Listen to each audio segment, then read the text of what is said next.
انسان کو لے ڈوبتی ہے، چاہے اچھے کی ہو یا برے کی۔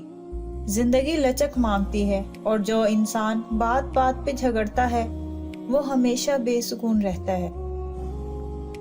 جو آدمی یہ 3 کام کرتا ہے اس پر رزق کی تنگی ہمیشہ رہتی ہے۔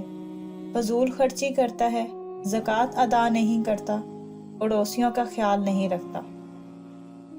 دوا کی تلاش میں رہا دعا کو چھوڑ کر، میں چل نہ سکا خطاؤں کو چھوڑ کر، حیران ہوں میں اپنی ان حسرتوں پر، ہر چیز خدا سے مانگ لی مگر خدا کو چھوڑ کر۔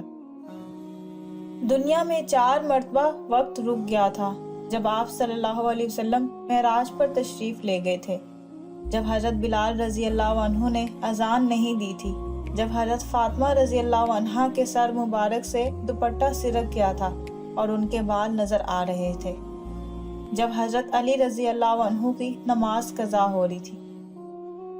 اللہ جس انسان کو نوازتا ہے، عظیم مقام دیتا ہے، تو اسے پہلے دکھ اور درد کی راہ دکھاتا ہے تاکہ وہ مضبوط بن کے اتنا سیکھ لے کہ اپنی منزل تک جا پہنچے۔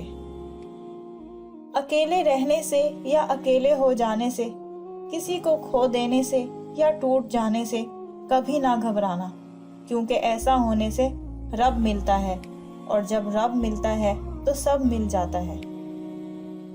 ایک بزرگ سے پوچھا گیا، جب ہماری قسمت میں سب کچھ لکھا ہوتا ہے تو ہمیں دعا کیوں مانگنی چاہیے؟ بزرگ نے جواب دیا، ہو سکتا ہے تمہاری قسمت میں یہی لکھا ہو کہ جب تم دعا مانگو تو ہی تمہیں عطا ہو۔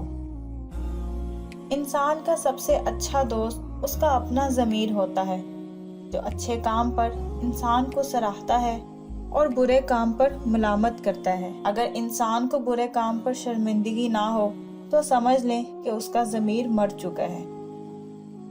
ان کی خاموشی سے ڈرو جن کا دل دکھایا ہے، اگر انہوں نے کچھ نہیں کہا تو بدلے میں اللہ ضرور کرے گا۔